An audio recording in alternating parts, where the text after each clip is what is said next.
Part 158. Today, we are going to continue our discussion on our mini-series in Christ Realities, Part 5. Today, we are going to talk about being a new person inside. What does it really mean to be a new person inside? Ano po ba talaga ang ibig sabihin? Pag sinabi po nating ako'y bagong nilalang, ako'y bagong tao na sa aking kaloob-looban. Ito po ang ating pag-uusapan. Manalangin po muna tayo. Let's commit this to the Lord first. Our dearest Father in heaven, we are so very thankful for how you have brought us here. Thank you so much for these beautiful people who came here today inside this sanctuary. Thank you so much for the beautiful people who are watching this broadcast today. Thank you for the wonderful time of praise and worship. Truly, you inhabit the praises of your people. There is no greater joy than this. Even the psalmist declares, I would rather be a doorkeeper in your house than dwell elsewhere. There is so much joy in your house. Thank you for the gift of joy and rejoicing that we can find in your presence. And we enjoy that today. We commit to you this learning time as you always do, and even as you always pray, everything that will be said and done, only for your glory and for the blessing of everyone. This we pray, Father, only in the name of your Son, our Lord and Savior, Jesus Christ, by the power of the Holy Spirit, and everybody would just simply say, Amen. Palakpakan si Lord. Amen.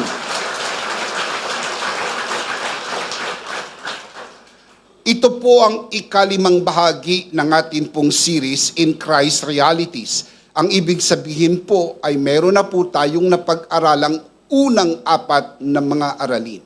At bago tayo magpapatuloy, mabilis lamang pong pagsilip at pagbabalik-aral sa mga aralin atin na pong natutunan.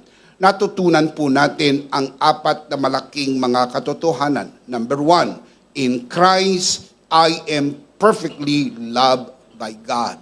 Number 2, in Christ, I am completely forgiven. Also, we learned that in Christ, I am righteous and holy like God. Just recently, just last week, we learned that in Christ, I am a child of God. Yan po yung mga malalaking katotohanan na atin na po natutunan. Pinagpipistahan po natin ang yaman ng katotohanan kung anong ibig sabihin na ikaw ay na kay Kristo. Ito po ay isa sa mga pinakamahalagang katuruan ng bagong kasunduan.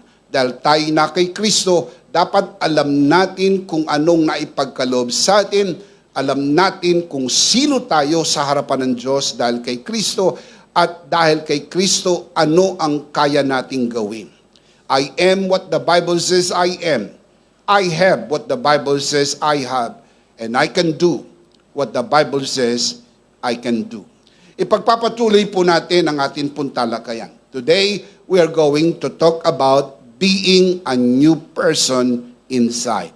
Nabanggit ko na po kanina at uulitin ko. What does it really mean to be a new person inside?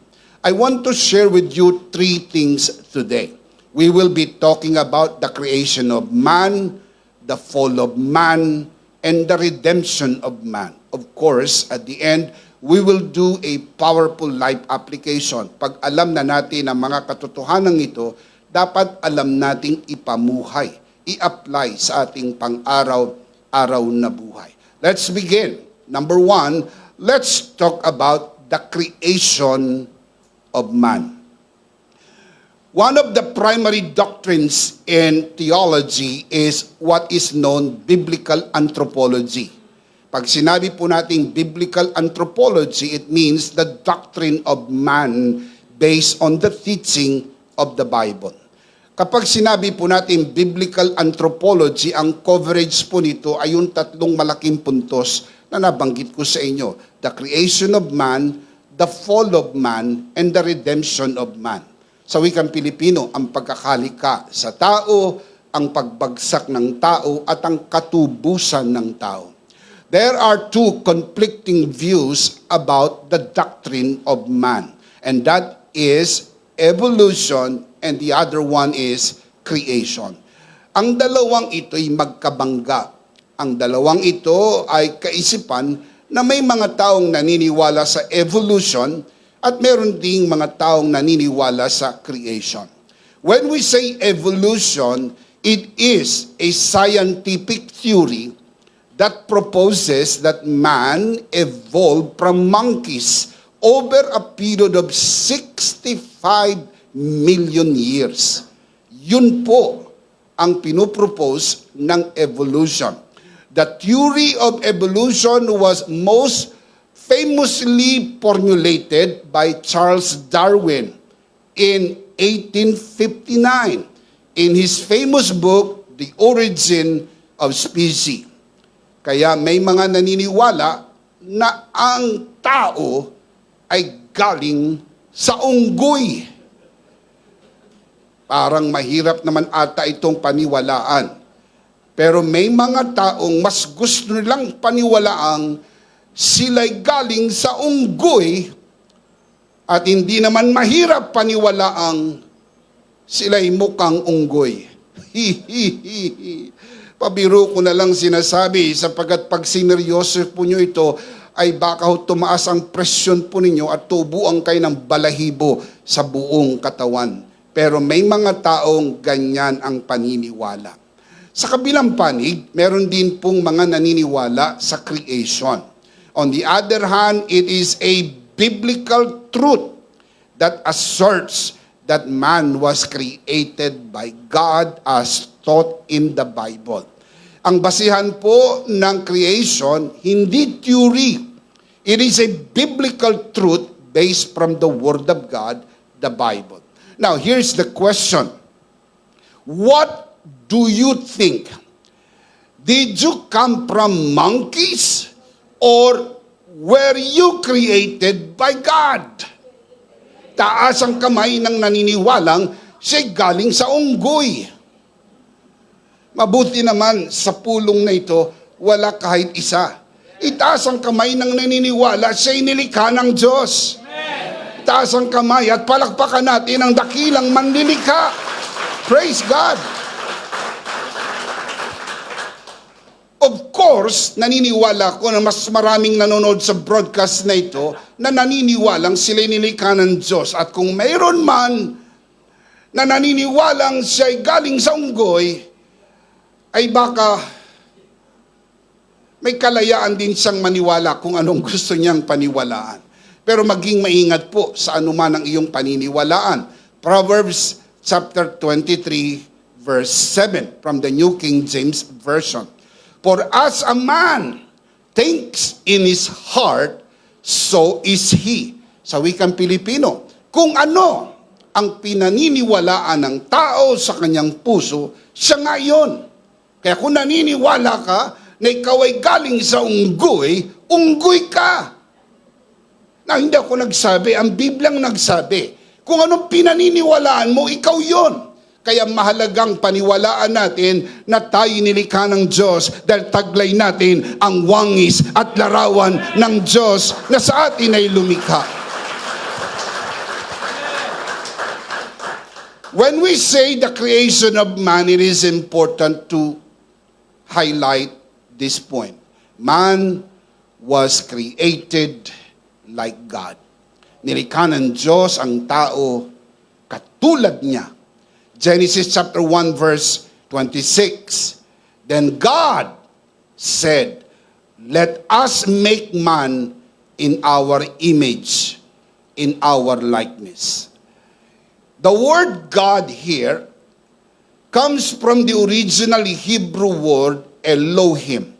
And it is important to take note that the word Elohim is a plural noun. Ang singular po ng Elohim ay Eloah. Ibig sabihin ng plural, marami. Hindi po isa. Then God said, let us make man in our image, in our likeness. Nag-uusap yung Elohim na pinaniniwalaan po natin based on the integrity of the teaching of the Word of God. The Father, the Son, and the Holy Spirit were talking to each other, and they said to each other, let us make man in our image, in our likeness. Kapansin-pansin po ang kombinasyon ng plurality at singularity ng mga salita sa verse na ito. Ang word na Elohim ay plural. Napansin niyo po yung mga plural nouns na ginamit, us and our. Dalawang beses binanggit yung our. Let us make man in our image, in our likeness. Ang kombinasyon ay plural at singular. Our, plural. Yung image, singular. Hindi po our images. Yung our, yun po ay plural. Yung likeness, singular. Hindi po our likenesses. Ito po ay sadyang isinulat ng ganito sapagkat ang pagka-Diyos ay mayroong hiwaga. Hindi kayang ilulan ng ating limitadong kaisipan ang lahat ng bagay tungkol sa Diyos. Dahil ang Diyos mas malaki kaysa sa ating isip, mas malaki kaysa sa ating kakayahang mag-isip. Kailangan nating tanggapin sa pananampalataya kung ano ang patutuo ng Biblia, ang salita ng Diyos, sapagkat ito ay salita ng Diyos. Can you say amen? We believe that this plurality here refers to the Trinity, the Father, the Son, and the Holy Spirit. I want to say that again. I believe the plurality in this verse refers to the Father, the Son, and the Holy Spirit. Why we believe so? Dahil ito po yung testimony ng Scripture throughout the pages in the Bible, from Genesis to Revelation. Ipinakilala po sa atin ang tatlong persona ng Diyos. Hindi po tatlo ang Diyos, isang Diyos na may tatlong persona. Naiintindihan ko po sapagkat may mga taong pilit nilang inuunawa ito sa pamagitan po ng kanilang kaisipan na hindi naman po natin magagawa sapagkat walang kakayahan ang tao para maipaliwanag ang Diyos dahil ang Diyos mas malaki kaysa tao. Pero binigyan tayo ng kasulatan. Merong kapahayagang nakasulat sa pahina ng kasulatan na kailangan nating tanggapin sa pamagitan ng pananampalataya. Can you say amen? God is a triune God, so is man a triune being. Because we were created in the image and in the likeness of God, and since God is a triune God, and man was created in His image and in His likeness, para maging katulad tayo ng Diyos, ayon sa pagkakalika sa atin, man is a triune being. Now, look at the diagram so you would see this. And I hope that this diagram will help us understand. The triune God, the Father, the Son, and the Holy Spirit. Wala pong tatlong Diyos. Meron lang isang Diyos. Pero ang isang Diyos ay may tatlong persona. Well, inaamin po natin na maaring ang salitang person or persona ay maaring hindi eksaktong salita para mailarawan po natin kung ano ang ibig sabihin ng kasulatan. Well, lahat ng mga scholars naniniwala na this may not be the exact word.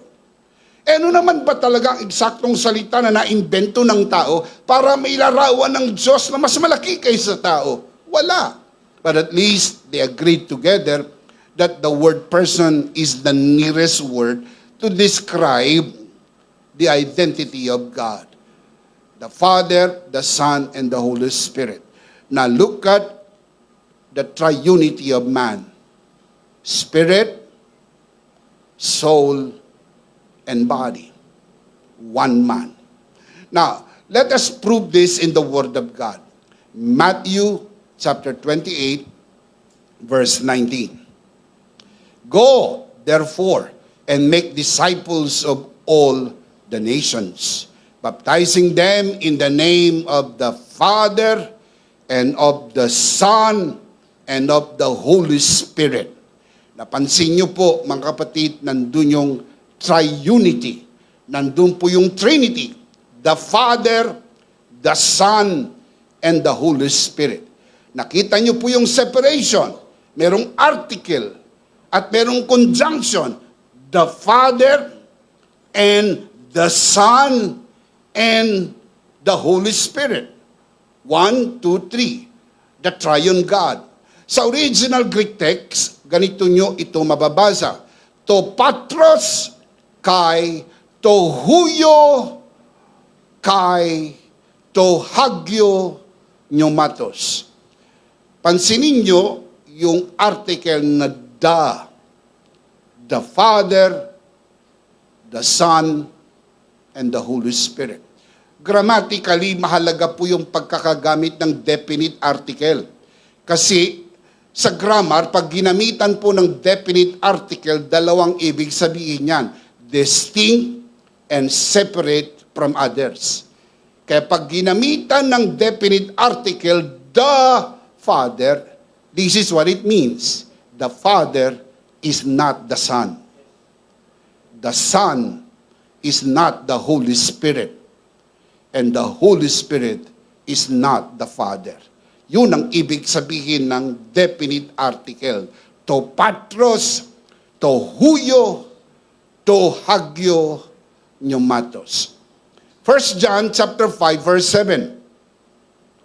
For there are three that bear record in heaven: the Father, the Word, and the Holy Ghost. And these three are one.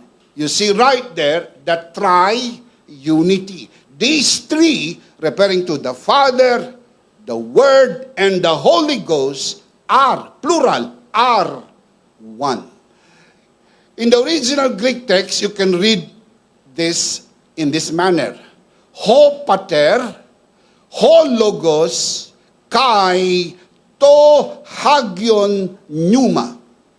Proper noun, kaya naka-capital po. Meron pong definite article ang bawat isa. Ho pater, the Father. Ho logos, the Word. To hagion pneuma, the Holy Ghost or the Holy Spirit.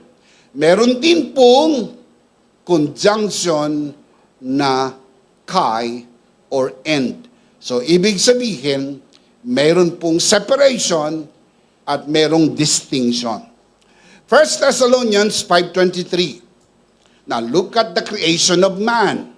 Look at the triunity of man. And the very God of peace sanctify you wholly.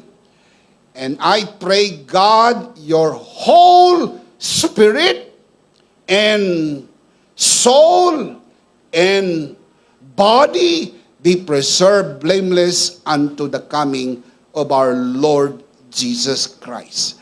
Sa translation po, kapansin-pansin, walang article. Ang nakasulat po sa King James na po ito, King James. Spirit and soul and body. Dahil ang Bible hindi naman po originally written in English, lalo tigit hindi originally written in King James, you have to look at the original text in order to look at the original text and see how it was written originally. In the original Greek, you can read, to pneuma, kai hosuke, kai to soma. So, ibig sabihin po, in the original, mayroon pong article. To pneuma, the spirit. Hosuke, the soul. To soma, the body. Pag hindi po nagtugma ang translation, At ang original text po ang tama dahil wala pong perfect translation. As you can see on your screen, the diagram, very, very clear. The spirit, the soul, and the body. Natatandaan niyo po, nabanggit ko sa inyo kanina, ng definite article tells you two things, separation and distinction. So what does it mean? The spirit is not the soul. The soul is not the body, and the body is not the spirit. In the same manner, with the triunity of God, the Father is not the Son is not the Holy Spirit, and the Holy Spirit is not the Father. Naiintindihan po ba natin ito, mga kapatid?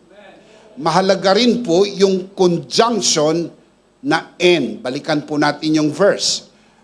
Napansin nyo, sa King James, kahit hindi ginamitan ng article, pero merong conjunction na nagse-separate. Spirit and soul and body. Hindi basta kama, kundi merong N. Kasi yung conjunction na N also tells you distinction and separation. Now, let me give an example. The cat and the dog.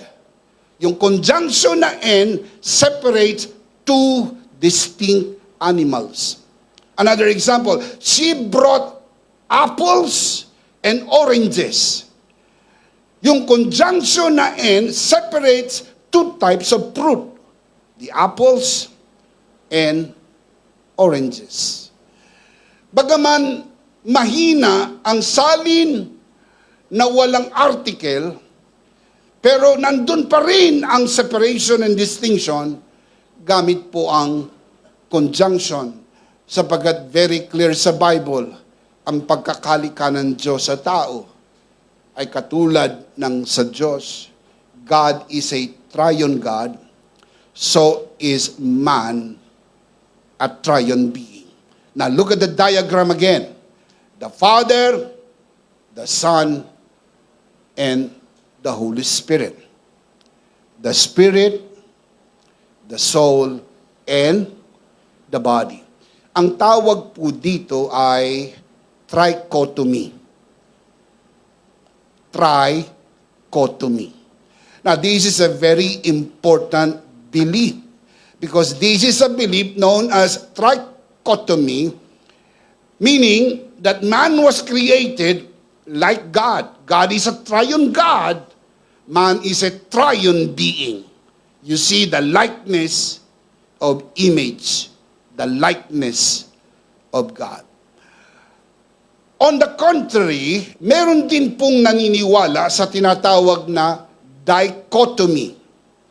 Ang dichotomy po ay mali sapagkat hindi po ito supported ng Bible. Bagaman may mga ilang mga verses seemingly suggest, pero you need to look at the context, you need to look at the whole text. Hindi po yun ang sinasabi ng text. Ang kalituhan, madalas ng mga naniniwala sa dichotomy, ay dahil may mga verses interchangeably use ang spirit and soul. Sometimes, we have to admit that.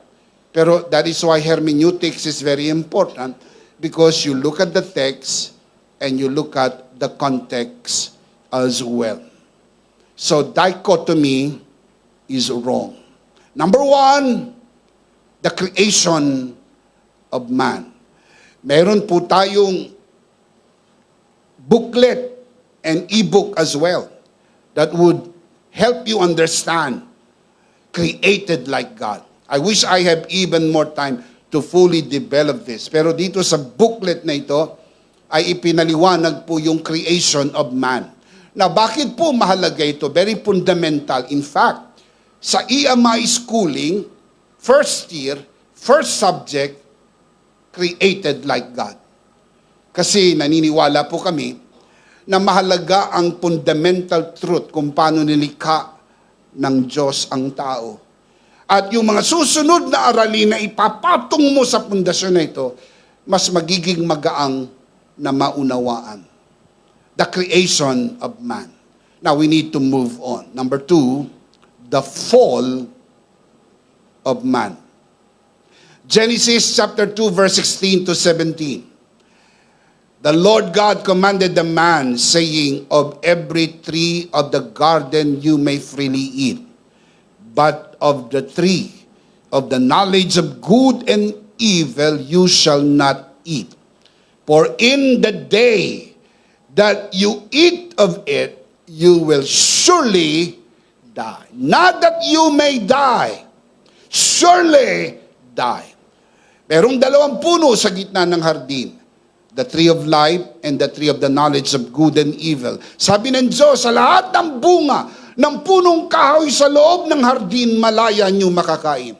At mahigpit na ipinagbawal ng Diyos kainin ang bunga ng puno ng pagkakilala ng mabuti at ng masama. At sabi ng Diyos, sa araw na ito iyong kainin, ikaw ay mamamatay. And you know the story very well. And many of you are watching this broadcast, I assume that you know the story very well also. Man fell.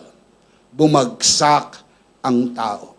The fall of man. Man ate the forbidden fruit. Kinain ng tao ang bawal na bunga. Anong sabi ng Diyos pag kinain ng bawal na bunga? You will surely die. Not that you may die. You will surely die. Siguradong mamamatay ka. Kailan? Sa araw na iyon. Hindi bukas. Hindi sa susunod na linggo. Hindi sa susunod na buwan. Ng araw na iyon. Pagkain mo ng araw na iyon, siguradong mamamatay ka. Man ate the forbidden fruit. Man died on that day. Pero ano yung namatay sa tao? You need to understand that man did not die in his body. Dahil nung makain na yung bawal na bunga, hindi naman po natumba ang tao, bumula ang bibig na parang nalason at namatay. Si Adan po'y umabot pa ng 930 years old. Sa makatwid, hindi ho physical ang tinutukoy na kamatayan. Nung makain na ang bawal na bunga, nagpatuloy pa rin po ang isip, kalooban, at gawain ng tao. Sa makatwid, hindi ho namatay ang tao sa kanyang kaluluwa. Dahil tatlo ang composition ng iyong soul, the mind, the emotion, and the will. Kahit nakain ng bawal na bunga, functional pa rin ang isip ni Adan, functional pa rin ang kanyang emotion, at functional pa rin po ang kanyang action o ang kanyang will. Sa mga tweet, man did not die physically. Man did not die in his body. Also, man did not die in his soul. The truth is, man died in his spirit. Man can no longer commune with God. Napansin nyo, nung makain ng bawal na bunga, nagkaroon ng separation. Then God said, Adam, where are you? Separation. Dahil ang tinutukoy pong death ay spiritual death. Separation from God. Na pinaliwanag din naman ni Apostol Pablo sa kanyang sulat. Sa Ephesians chapter 2 verse 1, ang tawag ni Paul is spiritual death. Separation from God. Dahil nagkaroon ng spiritual death brings death to man's soul. Dahan-dahan ang namatay ang tao sa kaluluwa. Kaya pumasok na po ang maling kaisipan. Pumasok na po ang pagkamuhi. Pumasok na po ang pagkainggit. At pumasok ang pagpatay. Ang kauna-unahang record sa Bible ng pagpatay. Pinatay ni Cain si Abel. Dahil sa masamang kaisipan, dahil sa inggit. Sa makatwid, ang kaluluwa ng tao ay nagsisimula ng mamatay dahil namatay na ang spirito na hiwalay sa Diyos. And eventually, spiritual death brings physical death. Kaya dumating ang panahon, si Adan, si Eva, at lahat ng tao sa buong sangsinukob ay namamatay physically. Genesis 3:19, from dust thou art, and unto dust you shall return. Napansin niyo po, kailan lang binanggit ng Diyos ang Genesis 3:19? After the fall. Hindi ho kasama sa layunin ng Diyos ang tao mamatay. Ang kamatayan ay resulta ng kasalanan. Now, pag-isipan niyo po ito. When you cut a tree, the part that is cut doesn't dry out right away. But eventually, it will. Because the flow of life is cut off. Kapag pumutol ka ng puno, ang parting naputol ay hindi agad natutuyo. Tama o mali? Tama. Natumba yung parting naputol, pag tumba ba niya, tuyo na siya agad? Hindi. Pero, eventually, dahan-dahan, matutuyo na po ang dahon. Matutuyo na po ang sanga. Sapagkat wala na yung daloy ng buhay mula sa ugat. Nung nilikha ng Diyos ang tao, namatay ang tao, spiritually cut off. At dahil wala yung daloy ng buhay sa tao, ang tao dahan-dahan nang natuyo. Kaya wala nang buhay. Kaya maraming tao walang kabuhay-buhay. Meron silang natural light, bios, pero walang spiritual light, zoe. Kaya hinahanap ng tao ang buhay saan? Sa bisyo, sa inuman, sa sugalan, sa kaibigan, sa palipat-lipat na relasyon, sapagkat naghahanap ang tao na magbibigay sa kanya ng buhay. Kaya ang mga tao naghahanap ng buhay kahit sa gabi. Ang tawag, nightlife. Ayaw nilang matulog sapagkat kailangan laging may buhay. Sapagkat ang tao ay hiwalay sa Diyos, walang kabuhay-buhay. Ang wika ni Jesus sa babaeng nakausap po niya doon sa balon ni Jacob, "Woman," sabi niya, "babae, ang sino mang uminom ng tubig mula sa balon na ito ay muling mauuhaw. Pero ang sino mang uminom ng tubig na ibibigay ko, hindi na mauuhaw magpakailan, kailan pa man." Shout amen! Ang wika ni Jesus, "Ako ang tinapay ng buhay. Ang sino mang kumain sa akin, hindi na magugutom." Ang wika ni Jesus, "Ako ang tubig ng buhay. Ang sino mang uminom sa akin, hindi na mauuhaw." Ang wika ni Jesus, "Ako ang liwanag ng buhay. Ang sino mang lumakad sa akin, hindi lalakad sa kadiliman kailan pa man." Si Jesus ang buhay. Si Jesus at wala nang iba. Palakpakan si Lord. Hallelujah. Amen. I wish I had even more time to fully develop this important teaching, the fall of man. Sapagkat kailangan mo maintindihan yung pagbagsak ng tao para magkaroon ka ng appreciation sa redemption of man. Meron po kong booklet, available din po sa e-book. Ang title po, The Fall of Man. Dito po ay isinulat, ipinaliwanag ang katuruan tungkol sa pagbagsak ng tao. Number 1, the creation of man. Number 2, the fall of man. Number 3, I'm starting to close. No, I'm not closing. I'm just starting. The redemption of man. Anong naging sequence ng pagbagsak ng tao?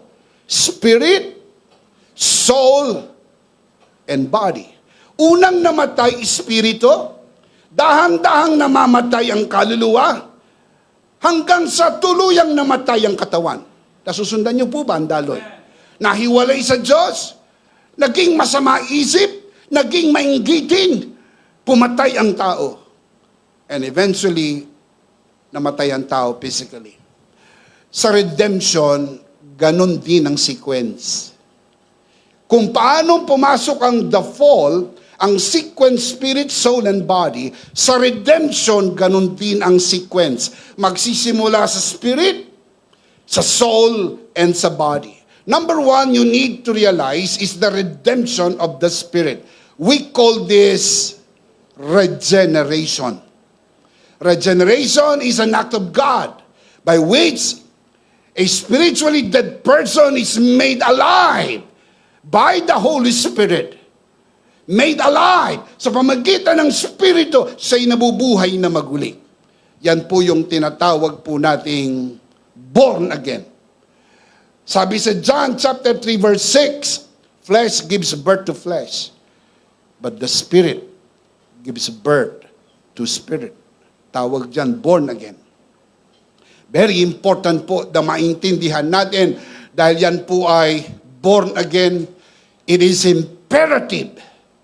You must be born again. Hindi ho optional ang born again. Except a man be born again, he cannot see the kingdom of God. It's imperative, you must be born again. Pag ang tao na born again, what is made new is His Spirit. So nagsisimula sa loob. Ang Spirit mo made new already because of regeneration. So yun pong redemption of man, nagsisimula sa Spirit. Ang tawag po dyan, regeneration. And then mula po sa Spirit, pupunta sa soul. Ang tawag po dyan, number 2, sanctification. Ito naman yung dahan-dahan na pagbabago ng iyong kaluluwa. Kung paanong dahan-dahan namatay ang kaluluwa, dahan-dahan ding nabubuhay ang kaluluwa. Ang Espiritu po biglang nabuhay. Kung paano ang Espiritu biglang namatay, separated from God, pag na-born again tao, ang Espiritu niya, all of a sudden, connected with God. Bigla, siya po ay born again na. Ang sanctification, mababasa po niyo sa 2 Corinthians 3:18, that we are being transformed from glory to glory. Ang Greek word na ginamit po dyan ay metamorpho. At para magkaroon ng metamorpho, kailangan merong anakaino. Now, let me put it this way, para mas madaling maintindihan. Especially, those of you who are watching this broadcast. Ang metamorpho is what I call macro change. Malaking pagbabago dahil ang binabago ng metamorpho ay ang tatlong parte. The mind, the emotion, and the will.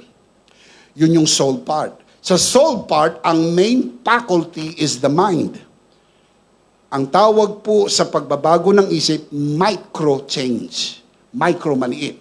You have to change the mind in order to change the whole soul. Because it is the mind that runs the soul. If you change the way you think, you will change the way you feel, and you will change the way you do things.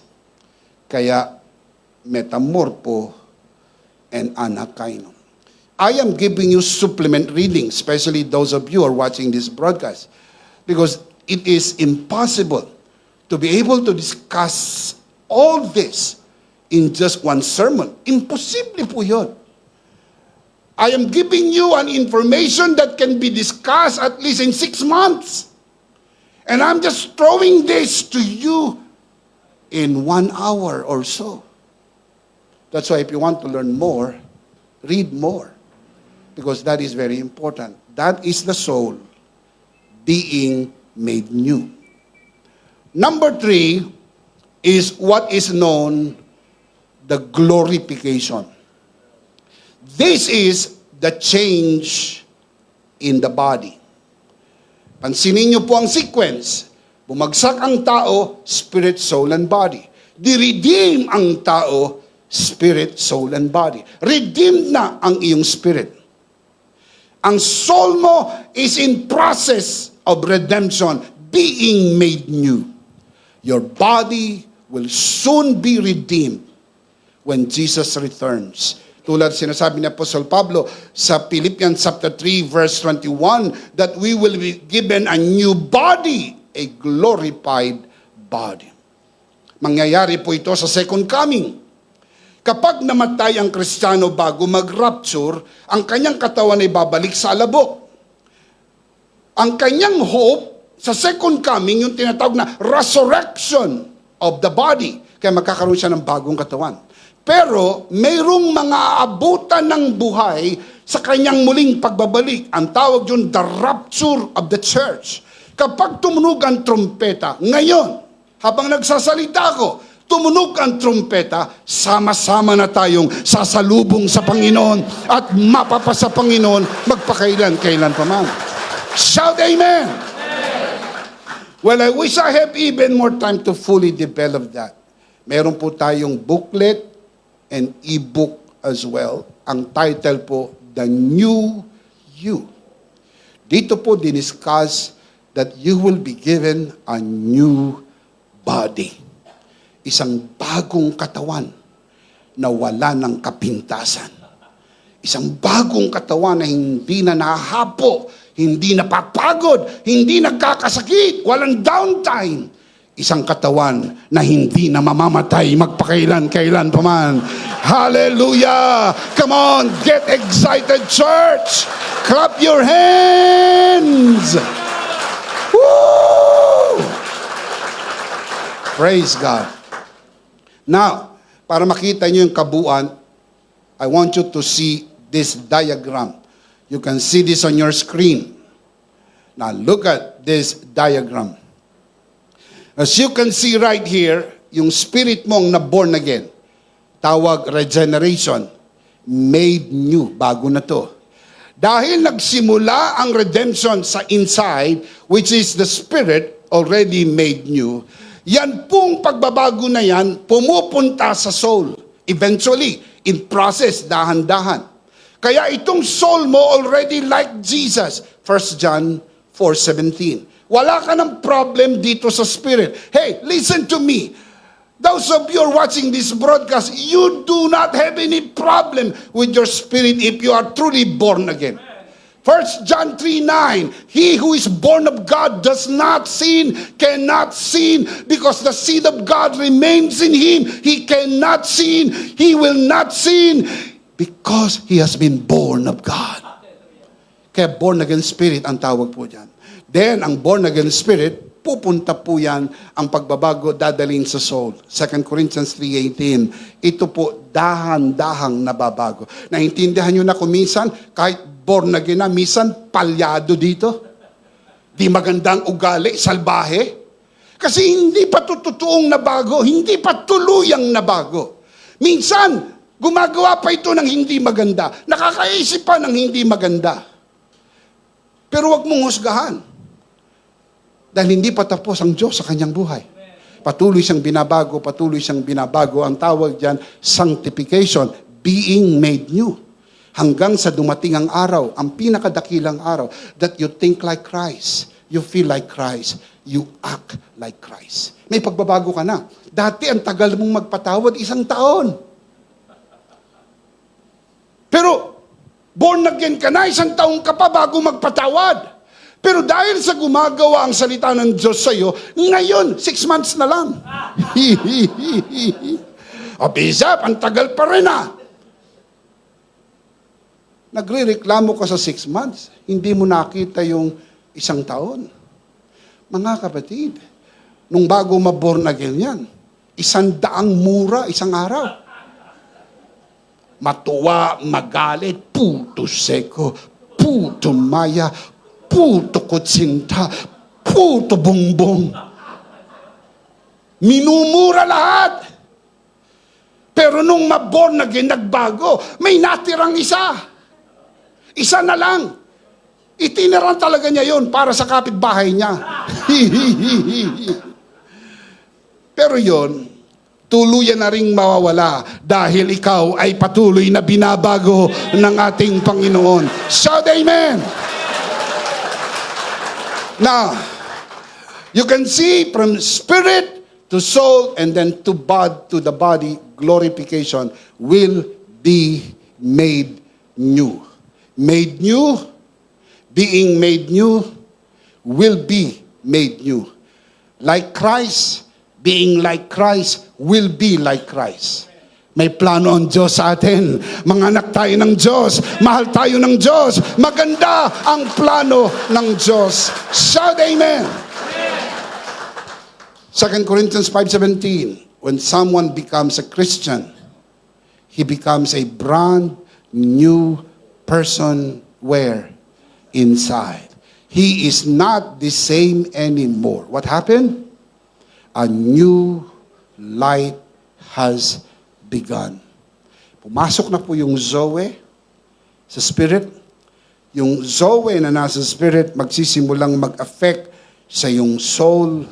And eventually, when we see Jesus face to face, our body will be transformed, will be changed in a twinkling of an eye, and it will be changed to be like the body of Jesus. Can you say amen?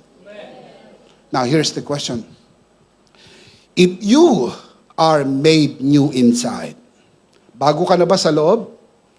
Amen. You're born again spirit. If you are made new inside, how do you show it outside? I want to say that again. If you are made new inside, and since you are new inside, spirit, how do you show this new life from your spirit to your soul and to your body? This is what we call the life application. I'll be giving you life application so we know how to apply this powerful truth. Number 1, live out your new identity in Christ. Your new identity is you are born of God. You're born again. You are perfectly loved by God. That is your new identity. You are perfectly loved by God. You are completely forgiven. You are righteous and holy like God. And you are a child of God. Yan ang new identity mo. Now, you have to show that new identity. Meaning, if you are perfectly loved by God, begin to love other people. Remember, the Bible says we love because He first loved us. If you are completely forgiven, start forgiving people. Huwag kang magtanim ng sama ng loob. Magpatawad ka agad. Sapagkat pinatawad ka rin ng Panginoon. If you are righteous and holy inside, you begin to say no to temptation and say no to sin and live holy and righteous life. If you're a child of God, live differently. You're a child of God, don't marry the devil. Huwag kang mag-aasawa ng hindi mananampalataya. Anak ka ng Diyos. Imagine na magiging lifetime partner mo ay anak ng demonyo. In-expect mo magiging masaya ka? Nakatira kayo sa isang bahay. Magsasama kayo habang buhay. Ang kasama mo ay hindi naniniwala sa Diyos. Hindi naniniwala sa paglilingkod sa Diyos. Paglinggo ay gusto pasyal at hindi ang magsimba. Ayaw manalangin. Ayaw magbasa ng Bible. Tapos yun ang kinuha mo maging partner ng buhay mo. Well, okay lang yun kung hindi ka Kristiyano, mag-asawa ng hindi Kristiyano. Pero Kristiyano ka, anak ka ng Diyos. Manalangin ka sapagkat merong inilaan ng Diyos na partner para sa iyo. Can you say amen? Live out your new identity in Christ. Number 2, show your new nature to those around you. Ang new nature mo ay nasa loob. Wala nakakakita nun. It is your relationship with God. Kasi yung spirit mo ang merong new nature. Yung spirit mo naging partakers of God's divine nature. I'll show you. 2 Peter chapter 1 verse 4. By which have been given to us exceedingly great and precious promises, that through this you may be partakers of the divine nature, having escaped the corruption that is in the world through lust. Ang mundo ay corrupted. And the only way for you to escape the corruption of the world is by God's divine nature inside you. That's why the Apostle Peter said, we become partakers of God's divine nature. And having that inside your born-again spirit, you can escape the corruption that is in the world. Can you say amen? The way to escape the corruption of the world is through the divine nature inside your born-again spirit. So what do? Live differently around you. Hindi ho naghahanap ang mga tao ng perpektong tao. Hey, look up here, look at my eyes. Let's be fair. Hindi ho naghahanap ang mga tao ng perpekto na tao. Ang hinahanap ng mga tao ay ibang mga tao. They're not looking for perfect people. They're looking for different people. So because you are a different person inside, live differently around you. Number 3, live in your new hope in Christ. Live in your new hope in Christ. May bago ka ng pag-asa kay Kristo. Huwag mawala ng pag-asa. Now listen to this. Never lose hope, no matter what. You have a new and living hope inside. Never give up. Your new hope cannot and will not fail. Do you believe that? Come on, let's read that together. Sit up straight. At the count of 3, out loud. 1, 2, 3. Never lose hope, no matter what. You have a new and living hope. Where? Inside. Never give up. Your new hope cannot and will not fail. Palakpakan natin ang Panginoon. Praise God! Hallelujah! Never, ever give up. Kahit gaano kadilim ang gabi, dumarating ang magandang umaga. Palakpakan si Lord. Hallelujah! Praise God! Kahit gaano kalakas ang unos, kahit gaano kalakas ang bagyo, kahit gaano kalakas ang pagsubok, tumitigil din. Never lose hope. Grace is greater than all. 1 Peter chapter 1 verse 3. Praise be to the God and Father of our Lord Jesus Christ. In His great mercy, He has given us a new birth into a living hope through the resurrection of Jesus Christ from the dead. You have a living hope. Jesus is our living hope. Can you say amen? Remember the old song, because He lives, I can face tomorrow. Because He lives, all fear is gone. Because He lives, I know He holds my future. And because He lives, life is worth a living just. Because He lives. Buhay po ba ang Panginoon? Palakpakan natin ang buhay na Panginoon. Come on, make a joyful noise. He lives, He lives, He lives. Christ Jesus lives today. He walks with me and talks with me along life's narrow way. You ask me how I know He lives. He lives within my heart. Amen. Marami na mga bagong kanta sa bagong panahon. Pero naalala ko yung mga kanta noong 1980s. Jesus is alive and well. God is not dead. He is. God is not dead. He is. Alive, alive, alive. Alive forevermore. Simpleng mga kantahan, simpleng mga tugtugan, pero ang puso nag-uumapaw sa kasiyahan dahil alam mo buhay ang Panginoon sa iyong buhay. Hindi ka daig ng problema, hindi ka daig ng pagsubok sapagkat buhay ang Diyos. Palakpakan natin ang Panginoon. Praise God. Praise God. Amen. He is alive forevermore. Number 4. I'll close with this. Serve your new purpose in life. Pag na-born again ka, hindi ka lang nabigyan ng new life. Hindi ka lang nabigyan ng new identity. Hindi ka lang merong new nature inside. Hindi lang merong new hope. Meron ka ng new purpose. Ang purpose ng life mo is written in the Word of God. Ephesians chapter 2 verse 10. I'll be reading from the Living Bible. It is God Himself who has made us what we are and given us new lives. Bagong buhay?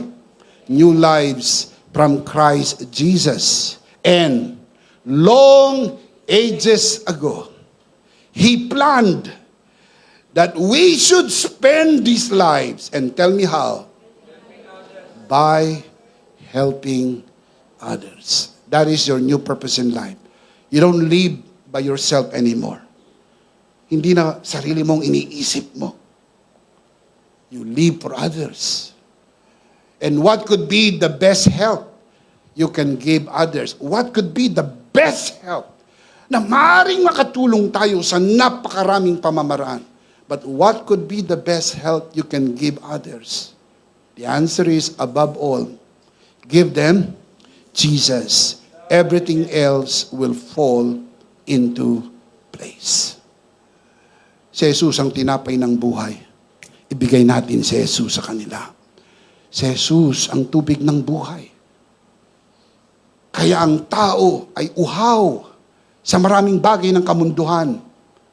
Ang dami ng pera, pero hindi sila nagkaroon ng kasapatan. Ang lalaki ng bahay, ang lalaki ng sasakyan, ang dami ng lupain, they want more, they want more. Ang kanilang sala na puno na ng mga diploma, they want more. Daming trophies, ang daming medals, they want more. Dami lang business, they want more. Why? They're looking for something that would satisfy. And the world cannot give that. Give them Jesus. Can you say amen? Si Jesus ang tinapay ng buhay. Si Jesus ang tubig ng buhay. Si Jesus ang kompas ng buhay. Si Jesus ang tsuper ng buhay. Palakpakan natin ang Panginoon. Praise God. Amen. Let's see them again. Let's read them out loud. Malakas, sabay-sabay. Umupo ng maayos. Isuot ang sinturong pangkaligtasan. Basahin natin ng malakas. Live application. Ready? Number 1. Number 2. Number 3. Number 4. Live out your new identity in Christ. Show your new nature to those around you.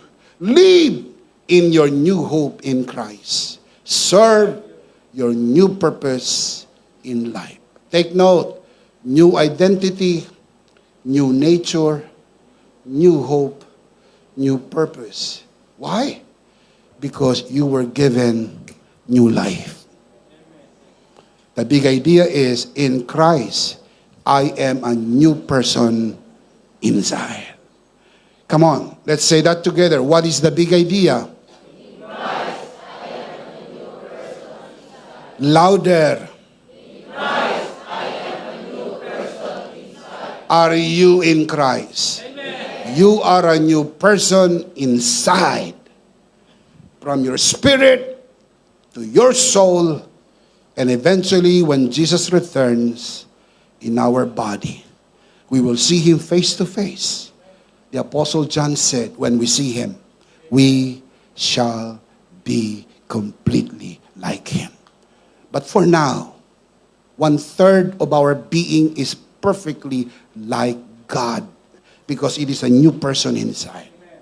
And of course, we do not want to end this broadcast without giving you the opportunity to become new in your inside by receiving Jesus and be saved today. Because today is the day of salvation. Taas natin ang ating dalawang kamay sa loob ng bulwagan na ito. Samahan po natin ang ating mga bisita. Mananalangin po tayo ng pagtanggap. At doon sa mga nanonood sa broadcast, if you want to receive new life, if you want to become new person inside, the only answer is Jesus, not religion. Jesus is the only answer. Kung nais mong maging bago, tanggapin mo si Jesus. Manalangin tayo, taas natin ang ating dalawang kamay. Lahat ng narito sa loob ng bulwagan na ito, samahan natin ang ating mga panauhin. Manalangin po tayo. Sumunod tayo sa panalangin ito at ariin na isang personal na panalangin. Panginoong Jesus, ako po'y makasalanan. Hindi ko po kayang iligtas ang aking sarili. Ako'y mapapahamak ng hiwalay sa iyo. Narinig ko po ang mabuting balita. Ako po'y naniniwala. Tinatanggap kita sa aking puso bilang aking Panginoon at aking tagapagligtas. Salamat po, pinatawad mo na ang aking mga kasalanan. Isinulat mo na ang aking pangalan sa aklat ng buhay. Sa pangalan ni Jesus, Amen. Ako na lang po mananalangin, Ama, sa oras na ito. Itinataas ko po sa harapan ng sino man sumunod sa panalangin ng pagtanggap sa unang pagkakataon sa loob ng bulwagan na ito, lalo tigit sa mga nanonood sa broadcast na ito. Pinagkakatiwala po namin sila sa iyong kagandahang loob na sila ay lumago sa bagong namin palagay. Sa pangalan pinakamataas sa lahat ng pangalan, pinagkakatiwala po namin sila sa iyong kagandahang loob. Sila ay lumago sa biyaya mula sa araw nito at araw-araw ng kanilang buhay. Sa pangalan ng Panginoong Jesus, tayo magsabi ng palakpakan natin ang Panginoon Christ.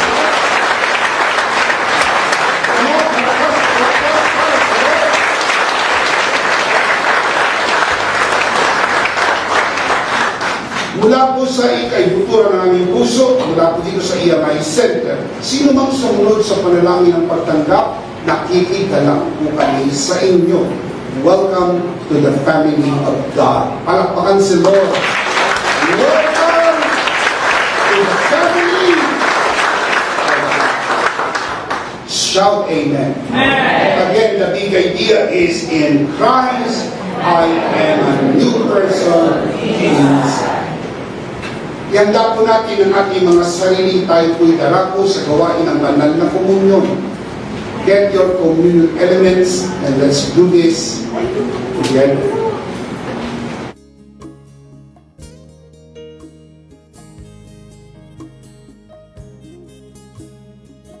Let's do this together, mga kabiyaya. Hawak-hawak po natin ang pinakamakapangyarihang simbolo ng tinapos na gawa ng Kristo sa krus ng Kalbaryo. Ito ang aral na tinanggap ko sa Panginoon at ngayon man ay binibigay ko sa inyo. Nang gabing siya pagkalulog, umambot siya ng tinapay.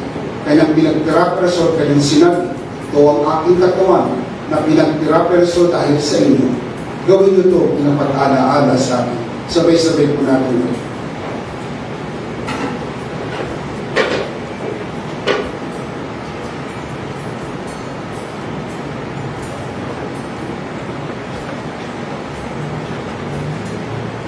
Gayun din naman matapos maghapunan ay kanyang hinawakan ng saro, kanyang sinabi, ito ang saro ng bagong tipan na pinagtibay ng aking dugo. Gawin ito bilang pag-alaala sa akin. Sabay-sabay po natin ito.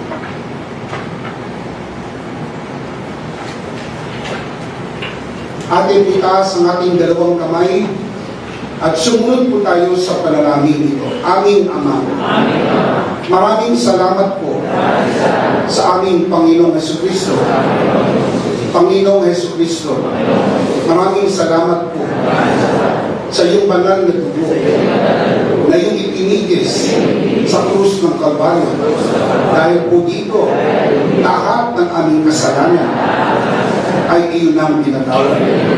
Maraming salamat po sa iyong katawan na nabugbog at kasugatan. Dahil po dito, lahat ng aming sakit ay iyon ang pinagiging. Gaya ng nasusulat, sa iyong mga sugat, ako'y magaling na. Ako'y naniniwala, ako'y magaling na. Aking dinideklara, ako'y magaling na. Ako'y malusog, malakas, masigla, pinagpala, pinaburan, at mabubuhay ng mahaba. Sa pangalan ni Jesus, maraming salamat po banal na Espiritu, sa iyong kapahayagan, sa mensahe ng biyaya. Sa pangalan ng Panginoong Hesus. Amen. Amen. Palakpakan natin sila. Hallelujah. Praise God. Isang beses pa, malakas, ano po ating biyaya? Mas malakas pa.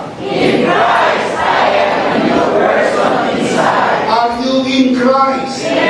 You are a new person inside. If you believe that, say amen. Last of all, let me speak to your heart, you who are watching this broadcast. If this broadcast has blessed you, and if not asking too much, I would like you to bless this ministry with your love offering, so that together we can reach the world with the message of full grace. And from the bottom of our hearts here at EMI, we would like to say, thank you for giving to the Lord. We'll see you next Sunday, virtually on site, but definitely we'll see you again online. Ako po si Bishop Emmy. Kasama po si Pastora Joe at ang kabuuan ng The Lord's Community and EMI Broadcast. Maraming thank you. Stay a bit for more announcements. Stay blessed and stay connected. Always remember, in Christ, you are forever. Charito!